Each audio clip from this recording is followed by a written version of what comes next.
ಹೊಸ ಕತೆಗೆ ಸ್ವಾಗತ. ದಯವಿಟ್ಟು ನಮ್ಮ ಚಾನಲನ್ನು ಸಬ್ಸ್ಕ್ರೈಬ್ ಮಾಡಿ. ಹೊಸ ಕತೆಯನ್ನು ಬರೆಯೋದಕ್ಕೆ ಪ್ರೋತ್ಸಾಹವನ್ನು ಕೊಡಿ. ರಾತ್ರಿ ಆಳವಾಗಿ ಹರಡಿತ್ತು. ಮನೆಯ ಹೊರಗೆ ಮಳೆಯ ಸೊದ್ದು ನಿರಂತರವಾಗಿ ಗೋಡೆಗಳ ಮೇಲೆ ತಟ್ತಾ ಇತ್ತು. ಅದೊಂದು ಹಳೆಯ ಮನೆಯಲ್ಲಿನ ರಾತ್ರಿ ದೀಪದ ಮಂದ ಬೆಳಕು, ಕಿಟಕಿಯ ಹೊರಗೆ ಕತ್ತಲು ಮತ್ತು ಮಳೆಯ ಹನಿಗಳು ಗಾಜಿನ ಮೇಲೆ ಸರಿತಾ ಇರುವಂತೆ. ಸುಮಾ ಮತ್ತು ಅರವಿಂದ್ ಇಬ್ಬರು ಮಧ್ಯವಯಸ್ಕರು. ಮದುವೆಯಾಗಿ 15 ವರ್ಷಗಳಾಗಿದ್ವು. ಆದರೆ ಅವರ ನಡುವೆ ಒಂದು ಅದೃಶ್ಯ ದೂರ, ಕೆಲಸದ ಆಯಾಸ, ದೈನಂದಿನ ಜೀವನದ ಒತ್ತಡಗಳು ಅವರನ್ನ ಬೇರ್ಪಡಿಸಿದ್ದವು. ಸುಮಾ ಕಿಟಕಿಯ ಬಳಿ ನಿಂತು ಮಳೆಯನ್ನ ನೋಡ್ತಾ ಇದ್ಲು. ಅವಳ ಮನಸ್ಸಿನಲ್ಲಿ ನೆನಪುಗಳ ಚಿತ್ರಗಳು ಮಿಂಚುತ್ತಾ ಇದ್ವು. ಒಂದು ಕಾಲದಲ್ಲಿ ಅರವಿಂದ್ ಅವಳ ಕಣ್ಣುಗಳನ್ನ ನೋಡಿ ಮೌನವಾಗಿ ನಗುತ್ತಿದ್ದ ದಿನಗಳು. ಅರವಿಂದ್ ಮಲಗುವ ಕೋಣೆಯಲ್ಲಿ ಕುಳಿತಿದ್ದ. ಬೆಡ್ರೂಮಿನ ದೀಪದ ಹಳದಿ ಬೆಳಕು ಅವನ ಮುಖದ ಮೇಲೆ ಬಿದ್ದಿತು. ಅದು ಅವನ ಕಣ್ಣುಗಳಲ್ಲಿನ ಏಕಾಂತವನ್ನ ಇನ್ನೂ ಹೆಚ್ಚಿಗೆ ಮಾಡಿತು. ಅವನು ಕೈಯಲ್ಲಿ ಒಂದು ಹಳೆಯ ಪತ್ರವನ್ನ ಹಿಡಿದಿದ್ದ. ಸುಮಾ ಬರೆದಿದ್ದ ಮೊದಲ ಪ್ರೀತಿಯ ಪತ್ರ ಅದು. 15 ವರ್ಷಗಳ ಹಿಂದಿನದು. ಪದಗಳು ಸರಳವಾಗಿದ್ವು. ಆ ಪತ್ರದಲ್ಲಿ ಏನಂದ್ರೆ, ನಿನ್ನ ನೋಡೋದಲ್ಲಿ ನಾನು ಕಳೆದು ಹೋಗುತ್ತೇನೆ ಅಂತ ಬರೆದಿತ್ತು. ಆದರೆ ಈಗ ಅವರ ನಡುವೆ ಮಾತುಗಳೇ ಕಡಿಮೆಯಾಗಿದ್ವು. ಅವನ ಮನಸ್ಸು ಅಸ್ಥಿರವಾಗಿತ್ತು. ಯಾಕೆ ಈ ದೂರ? ಯಾಕೆ ಈ ಮೌನ? ಮಳೆಯ ಸೊದ್ದು ಅವನ ಹೃದಯದ ಬಡಿತವನ್ನ ಹೊಡೆತಾ ಇತ್ತು, ಒಂದು ರೀತಿಯ ಆಹ್ವಾನದಂತೆ. ಸುಮಾ ಕಿಟಕಿಯಿಂದ ದೂರ ಸರದ್ಲು. ಮಳೆಯ ಹನಿಗಳು ಗಾಜಿನ ಮೇಲೆ ಆಡ್ತಾ ಇರುವುದು ಅವಳನ್ನು ಆಕರ್ಷಿಸಿತ್ತು. ಪ್ರತಿ ಹನಿ ಒಂದು ನೆನಪು, ಪ್ರತಿ ಸದ್ದು ಒಂದು ಆಸೆ. ಅವಳು ಕೊನೆಗೆ ಬಂದಳು. ಮೆಲ್ಲನೆ ಬಾಗಿಲು ಮುಚ್ಚಿದ್ಲು. ಅರವಿಂದ್ ಅವಳನ್ನ ನೋಡ್ದ. ಆದರೆ ಮಾತು ಬರಲಿಲ್ಲ. ಅವರ ಕಣ್ಣುಗಳು ಸಂಧಿಸಿದವು. ಆ ನೋಟದಲ್ಲಿ ಹಳೆಯ ಬೆಚ್ಚಗಿನ ಭಾವನೆ ಮರಳಿ ಬಂದಂತೆ ಸುಮಾ ಬೆಡ್ ಬದಿಗೆ ಬಂದು ಕುಳಿತ್ಲು. ಅವಳ ಉಸಿರು ನಿಧಾನವಾಗಿತ್ತು, ಮಳೆಯ ಲಯಕ್ಕೆ ಹೊಂದಿಕೊಂಡಂತೆ. ಅವಳ ಮನಸ್ಸಿನಲ್ಲಿ ಒಂದು ಆಂತರಿಕ ಸಂಘರ್ಷ. ಆ ಮೌನವನ್ನ ಮುರಿಯಬೇಕಾ ಅಥವಾ ಈ ಮೌನದಲ್ಲಿ ಎಲ್ಲವನ್ನು ಹೇಳಬೇಕಾ? ರಾತ್ರಿ ಇನ್ನಷ್ಟು ಆಳವಾಯಿತು. ಮಳೆ ಜೋರಾಗಿ ಸುರಿತಾ ಇತ್ತು. ಮನೆಯ ಹೊರಗಿನ ಜಗತ್ತನ್ನ ಮರೆಮಾಚ್ತಾ ಇತ್ತು. ಅರವಿಂದ್ ಮೆಲ್ಲನೆ ಅವಳ ಕೈಯನ್ನ ನೋಡ್ದ. ಅದು ಬೆಡ್ ಮೇಲೆ ಇತ್ತು, ಸ್ವಲ್ಪ ದೂರದಲ್ಲಿ. ಅವನ ಹೃದಯದಲ್ಲಿ ಒಂದು ಆಕಾಂಕ್ಷೆ ಮೂಡಿತು, ಆ ಕೈಯನ್ನ ಹಿಡಿಯುವ ಆಸೆ. ಆದರೆ ಮೌನದ ಭಯ ಅವನನ್ನ ನಿಲ್ಲಿಸ್ತು. ಸುಮಾ ಅವದನ್ನ ಗಮನಿಸಿದ್ಲೋ. ಅವಳ ಕಣ್ಣುಗಳು ಮಂದಗೊಂಡವು. ಅವಳ ಮನಸ್ಸಿನಲ್ಲಿ ನೆನಪುಗಳು ಉಕ್ಕಿ ಬಂದವು. ಮದುವೆಯ ಮೊದಲ ರಾತ್ರಿ, ಅದೇ ಮಳೆಯಲ್ಲಿ ಅವರು ಕಿಟಕಿಯ ಬಳಿ ನಿಂತಿದ್ದ ದಿನ. ಆಗ ಅವರ ನಡುವಿನ ದೂರ ಇರಲಿಲ್ಲ, ಕೇವಲ ಭಾವನೆಗಳ ಹರಿವು. ಆದರೆ ಸಮಯ ಹೇಗೆ ಬದಲಾಯಿಸಿತು? ಅವಳ ಉಸಿರು ಸ್ವಲ್ಪ ಭಾರವಾಯಿತು. ಆ ಭಾವನೆಯ ತೀವ್ರತೆಯಿಂದ ಅರವಿಂದ್ ಮೆಲ್ಲನೆ ಉಸುರಿದ. ಮಳೆ ಚೆನ್ನಾಗಿದೆ ಅಲ್ವೇ? ಅದು ಮೊದಲ ಮಾತು. ಸರಳವಾಗಿ ಸುಮಾ ತಲೆಯಾಡಿಸಿದ್ಲು. ಅವಳ ನಗು ಮಂದವಾಗಿತ್ತು. ಆ ಮಾತು ಮೌನವನ್ನ ಮುರಿತು ಮತ್ತು ಅವರ ನಡುವೆ ಒಂದು ಹೊಸ ಲಯ ಶುರುವಾಯಿತು. ಅವನು ಮೆಲ್ಲನೆ ತನ್ನ ಕೈಯನ್ನ ಮುಂದೆ ಚಾಚಿದ. ಆದರೆ ಮುಟ್ಲಿಲ್ಲ, ಆದರೆ ಸ್ಪರ್ಶಿಸಲಿಲ್ಲ. ಕೇವಲ ದೂರದಿಂದ ನೋಡ್ತಾ ಇದ್ದ. ಸುಮಾ ಅದನ್ನ ನೋಡಿ ಅವಳ ಹೃದಯದಲ್ಲಿ ಒಂದು ತರಂಗ, ಆ ದೂರದಲ್ಲಿದ್ದ ಆಕರ್ಷಣೆ, ಅದು ಮೌನದಲ್ಲಿ ಬೆಳೀತಾ ಇತ್ತು.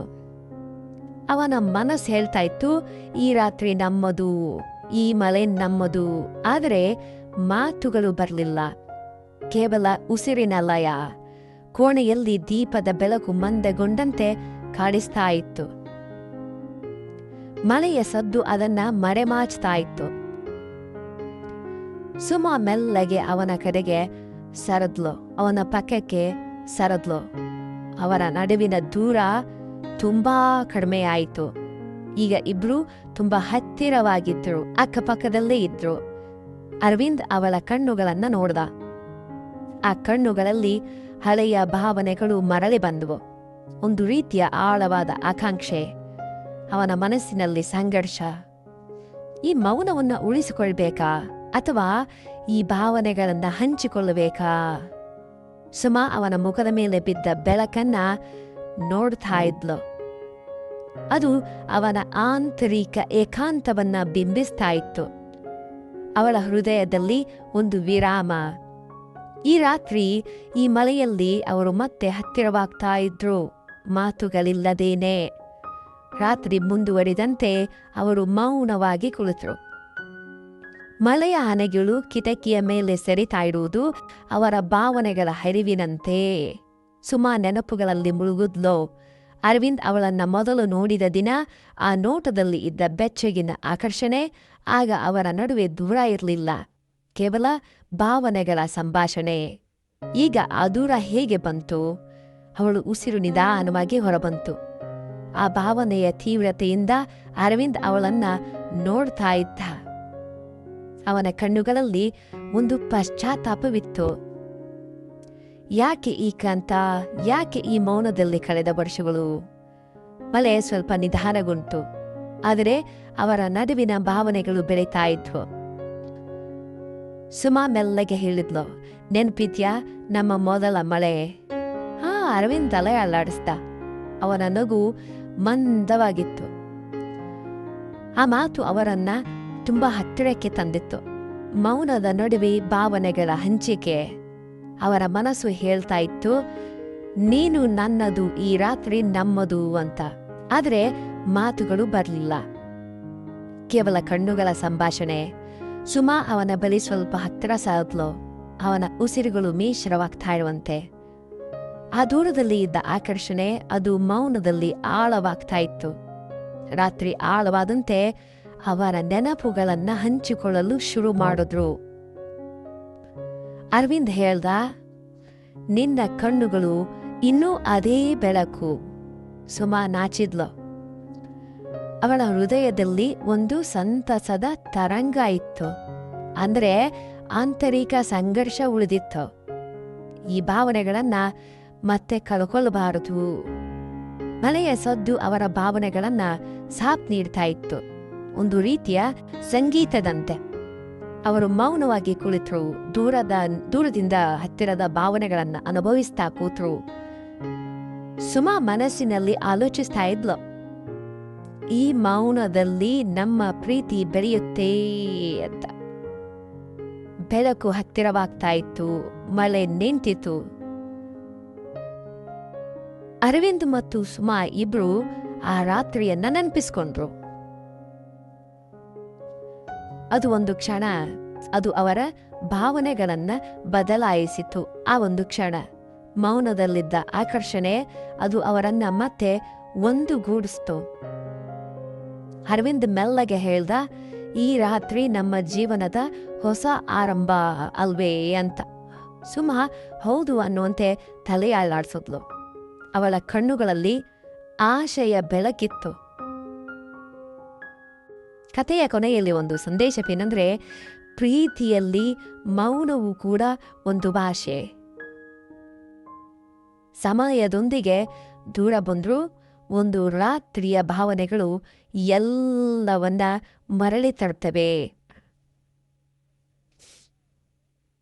ಜೀವನದಲ್ಲಿ ಆಂತರಿಕ ಸಂಘರ್ಷಗಳಿದ್ರೂ ಕೂಡ ಮೌನದಲ್ಲಿರುವ ಆಕರ್ಷಣೆಯನ್ನ ಗುರುತಿಸಿಕೊಳ್ಳಿ, ಅದನ್ನ ಬೆಳೆಸಿ. ಇದು ನಮ್ಮ ಎಲ್ಲರ ಜೀವನದ ಸತ್ಯ. ದಯವಿಟ್ಟು ನಮ್ಮ ಚಾನಲ್ ಅನ್ನ ಸಬ್ಸ್ಕ್ರೈಬ್ ಮಾಡಿ ಹೊಸ ಕತೆ ಬರೆಯೋದಕ್ಕೆ ಸಹಕಾರಿಯಾಗುತ್ತೆ. ನಿಮಗೆ ಯಾವ ಥರ ಕತೆ ಬೇಕು ಅಂತ ಹೇಳಿ ನಮ್ಮ ಕಮೆಂಟ್ ಬಾಕ್ಸ್ನಲ್ಲಿ ತಿಳಿಸಿ. ಧನ್ಯವಾದಗಳು.